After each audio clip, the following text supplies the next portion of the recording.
اس میں جب election commission نے ریفرنس بھیجا سیشن کورٹ اسلام آباد کو کہ یہ جو ہے اس کی بنیاد پہ چیئرمین پی ٹی آئی جو عمران خان ہیں ان کے اوپر کیس جو ہے وہ چلایا جائے، ٹرائل چلایا جائے، جو کہ ٹرائل آپ نے دیکھا چلتا رہا۔ اس میں پی ٹی آئی کے جو وکلاء ہیں کبھی اسلام آباد ہائی کورٹ جاتے رہے، کبھی سپریم کورٹ جاتے رہے، کبھی وہ یہ ان کا موقف ہوتا تھا کہ یہ قابل سماعت نہیں ہے، کبھی ان کا موقف یہ ہوتا تھا کہ ہمیں سنا نہیں جا رہا۔ بالآخر جو اسلام آباد ہائی کورٹ ہے انہوں نے ان کی 3 آئینی پٹیشنیں جو تھی، 3 آئینی درخواستیں جو تھی، ان کا فیصلہ کیا کہ ان کو سن کے اور اس کے بعد ان کا فیصلہ کیا جائے کہ یہ کیس قابل سماعت ہے یا نہیں ہے، یا ان کو ایک فیئر ٹرائل کا اپرچونٹی دی جائے۔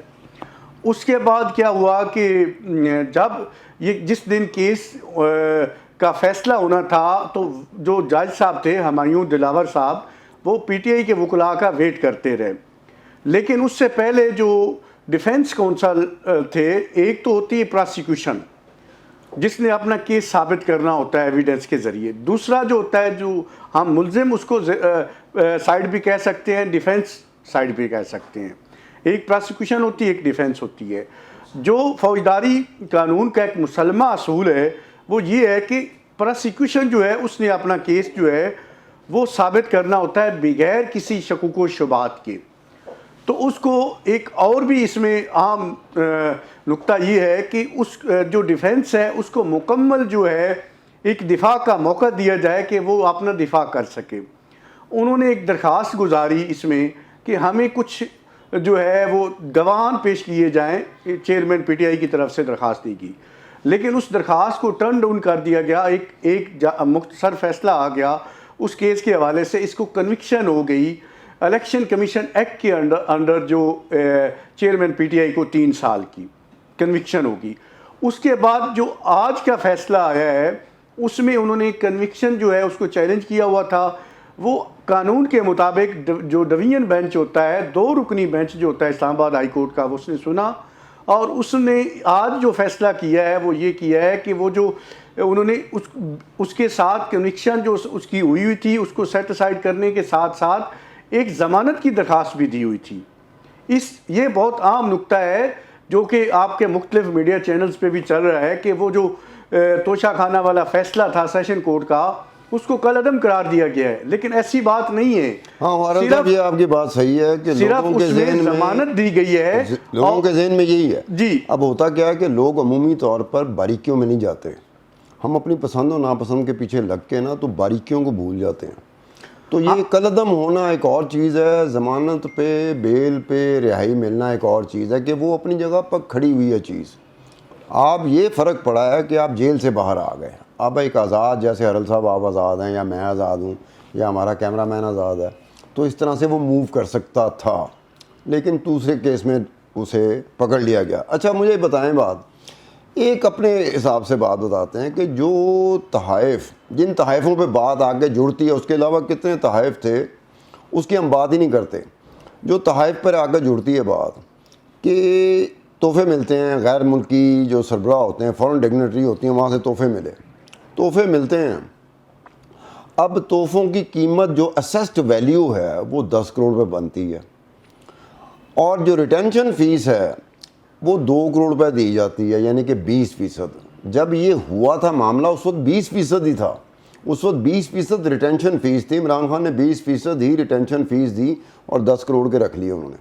اب ہوا اس کے بعد جو ٹیکنیکلی، یہ میں ٹیکنیکلی بات کر رہا ہوں، اس کے بعد جو لوگوں کے ذہنوں میں شکوک و شبہات ابھرے کہ 2 کروڑ روپے قومی خزانے میں جمع کرایا گیا، اور اگر ان کی بات مان لی جائے عمران خان کی یا پی ٹی آئی کی کہ ہم نے وہ 5 کروڑ 80 لاکھ روپے کے بیچے، تو اب دیکھنے والی بات ہے کہ قومی خزانے کو کوئی 5 کروڑ 80 لاکھ چلے جاتے ہیں تو بہتر ہوتا، بجائے اس کے کہ قومی خزانے میں تو 2 کروڑ گئے اور آپ کی جیب میں 5 کروڑ 80 لاکھ آ گئے، یعنی کہ اس کا مطلب کہ 3 کروڑ 80 لاکھ روپے آپ فائدے میں رہے، بینیفیشری آپ 3 کروڑ 80 لاکھ کے ہیں۔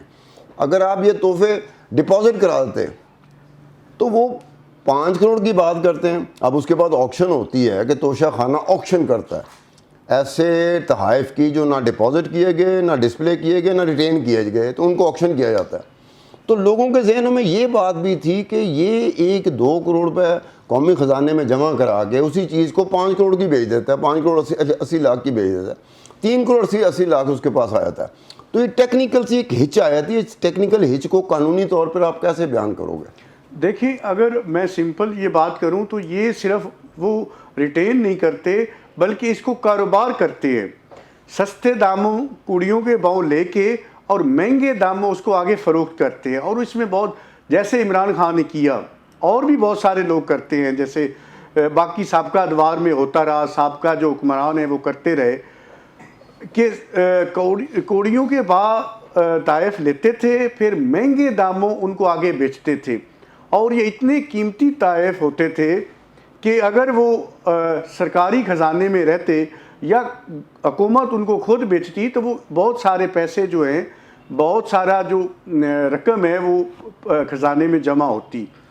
اس حوالے سے ایک علیحدہ ڈیبیٹ ہے, کیونکہ اگر اس سائڈ پہ ہم چلے گئے تو صرف یہ توشہ خانہ کے حوالے سے کیس نہیں بنے گا. اس میں ایک بات ہے, اس حوالے سے ایک اور کیس بھی بن سکتا ہے. کون سا کیس؟ وہ یہ کیس بن سکتا ہے کہ آپ نے سرکاری خزانے کو اتنا نقصان پہنچایا ہے جس میں نیب لاز بھی اپلائی ہوتے ہیں. اچھا یہ بات ہوگی. اب ہم حرل صاحب, چونکہ وقت کا گنجائش جو تھی نا, ہمیشہ وقت کی گنجائش ہوتی جو کہ محدود ہونا شروع ہوتی وقت گزرنے کے ساتھ ساتھ. اب یہ ہے کہ 2002 سے 2023 تک کتنے حکمران آئے, ان کو تحائف ملے. 15% تھی ریٹینشن فیس جو بڑھ کے 20% ہو گئی, پھر اس کے بعد 50% ہو گئی. اب یہ ہے کہ وہ کون کون سا تحفہ تھا جو خریدا گیا. خریدنے سے مراد ہے کہ ریٹینشن فیس دینے کے بعد آپ نے اس کو ریٹین کیا, جس کے جو آپ پہ پابندی تھی, آپ نے اس پابندی کے عین مطابق اس کو ادا کیا اور آپ اس کے مالک بن گئے. مالک اب کس طرح بنے کہ بہت ساری ایسی آئٹمز, ایسے تحائف ہیں جن کے بارے میں کہا جاتا ہے کہ یہ ریٹین نہیں کیے جا سکتے. کوئی اینٹیک ہیں, کوئی انٹرسٹنگ ویلیو جو ہوتی ہے جن تحائف کی. اب ہمیں نہیں پتہ کہ یہ اینٹیک کون سے ہوتے, یہ انٹرسٹنگ کون سے ہوتے ہیں, اور پھر گاڑیوں کے بارے میں بھی کہا جاتا ہے. لیکن اس طرح کے تحائف بھی حکمرانوں نے ریٹین کیے, اور اس کے بعد کی یہ اطلاع کہیں سے بھی نہیں ہے کہ آیا انہوں نے وہ اپنے پاس ریٹین کیے رکھے یا آگے سے بیچ دیے انہوں نے. یہ پہلی مرتبہ ہو رہا تھا کہ تحائف کے بیچنے کی بات سامنے آ رہی تھی. اس سے پہلے تحائف کو رکھنے کی بات تو سب ہر دور میں چلتی رہی. وہ 15% ریٹینشن فیس تھی, وہ 20% ریٹینشن فیس تھی, بعد میں وہ 50% کر دی گئی. تو یہ رکھنے کی بات تو تھی. اب رکھنے کی بات یہ ہے کہ کوئی ایک چیز ہے جس کی اسیسڈ ویلیو ڈٹرمن کرتا ہے توشہ خانہ کیبنٹ ڈویژن. اب وہ اسیسڈ ویلیو ایز پر دی رول باقاعدہ اسیسڈ ویلیو ہے یا اس میں بھی ڈنڈی ماری گئی. یہ تو بہت لمبا چوڑا کام ہوگا کہ جب کبھی بھی یہ ساری چیزیں اس پہ پروب ہوگا تو بہت سارے حکمران ایسے ہوں گے جن کے لیے مشکل ایک وقت آ سکتا ہے. لیکن اس وقت جو مشکل وقت ہے وہ عمران خان پہ ہے, اور وہ دیکھتے ہیں کہ وہ اس مشکل وقت سے کیسے نکلتے ہیں. تو حرل صاحب, ہم آپ کا شکریہ ادا کرتے ہیں کہ آپ نے اپنا قیمتی وقت نکال کر اور ہمارا ساتھ دیا اس گفتگو کو آگے بڑھانے کا. اس کے ساتھ ہی عبدالستار خان کو اجازت دیجیے. خدا حافظ.